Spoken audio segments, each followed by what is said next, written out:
Yes, Frachana hapa na kukaribisha tena kwa mapenzi. So, unajua relationship kianza like relationship kweli talking stage. Talking stage ikianza mnatakanga kuambiwa ukweli.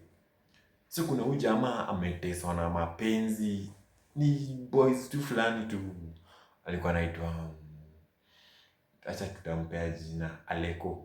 Sasa alikuwa ameteswa na mapenzi, last relationship yake alichapwa na ex wake, mwanaume alichapwa na ex wake, majirani wakasema sijui nini nini. Kidogo kidogo alienda huko wakamcheat huko na akaambiwa unajamu na nini? Wewe unajamu kwa na nini? Alichitiwa na mtu wa Audi. So akatulia for something months na akaona I think it's time. Kidogo kidogo jamaa ako na mshahara kake anapata kidogo pale, akaamua kuingia kwa relationship moja. Akaanza kuwa akapata msupa, wakaanza talking stage hapo. So unajua talking stage unaambiwa sijui unaulizwa unapenda color gani? Anasema anaulizana huko unapenda color gani? Wanaulizana ni interaction. So ikafika hii mahali watu hawapendangi kuguza, kwanza wakaulizana mwaka hapo haikuwa na shida sana, lakini hapo kwa body count. So umejua body count ya mwanaume haifai kupita 4. Mbona ipite ni unaulizwa body count yako ni ngapi? Na kama umesema 4 zako safi. Na msupa akauliza, okay, Jaber, body count yako ni ngapi? Akasema Aleko, sitaki kukudanganya. Anauliza hutaki kunidanganya kwani kuna makosa imefanyika mahali? Akasema sitaki tu kukudanganya, acha tu nikwambie kweli. Hii kitu kugongwa na imegongwa. Sitaki kukwambia body count yangu juu hata mimi mwenyewe sijui. Alikuwa anakaa haujui juu ni wachache, haujui juu ni wengi. Hadi ukaa venye unafikiria mtu hajui inamaanisha. Kuna hadi wenye wamekuja hapo wakapita pita na manyundo kama yeye mwenyewe. Hajui ama jia. Hapo naye tutaingilia. So jamaa akasema okay, iko sawa, ameamua ku open up, lakini hiyo ni kweli ingine inauma vibaya sana, lakini unataka ukweli lakini unaambiwa zingine. So hiyo siku ikaisha, wakaendelea wanakutana nini nini, like talking stage inaenea. So there's this day msupa wakapigana simu asubuhi, like babe umeamkaje, na hiyo sauti ya asubuhi, umeamkaje, umeamka fiti. But msupa kamshow like Aleko, mimi naye sitaki kudanganya. Ukinipigia leo hautanipata, usijisumbue kunitafuta, nitakupigia kesho mimi. So Aleko anajiuliza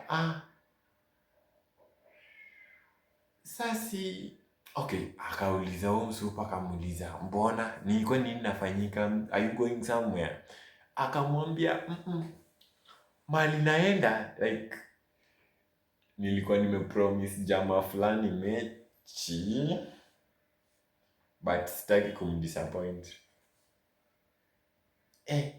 Jamaa nashtuka, ujaanza kumdate lakini zile mabendera anaonyesha si green, si yellow. Unajua rangi yenye anaonyesha. So huyo Aleko akashangaa. Akajaribu kubangaiza kwa hiyo, like then msupa akasema ni kama uko comfortable nayo, so I'll just turn the guy down, but I want to go to visit him, so like it's okay, naweza nitafuta tu jioni, I'll just turn him down, like sitaenda sasa. Sasa siku wakaongea, hiyo story ikaisha nini nini. Siku ikaisha, jioni nafika saa 11, saa 12. Saa moja alikuwa anasema, oh, kwa talking stage nyingine hapa, hata ni text msupa. Hey mama, hey kama mko aje? Tik moja.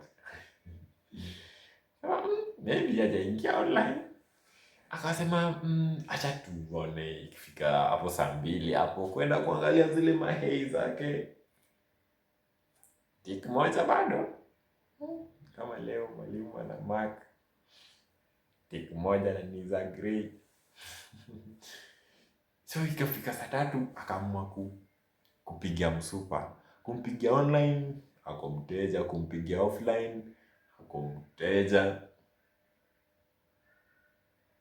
Nakumbuka ile call ya asubuhi. Aliambiwa leo jioni utanipigia, utanitext au utanipata. Na tafadhali mimi ndio nitakutafuta asubuhi. Kwa nini? Nilikuwa nimepromise jamaa mwingine mechi na sitaki kumdisappoint. So I've just decided to go. Si uzuri nimekuambia, ama ningekuwa mbaya ningekudanganya siji naenda kwa anko yangu na anakuanga strict. Anko yangu anakuanga strict. Yeah. So hivyo ndio usiku ikaenda, jamaa amejaribu kumtafuta na namba zingine, msupa alizima simu. Kufika asubuhi akampigia kumwambia like, si tuliongea hii maneno jana. Nilikushow, jamaa aliinsist, so ilibidi nikaenda batamhia. Ilikuwa tu ya siku moja. Aliko. Sasa bado nafikiria.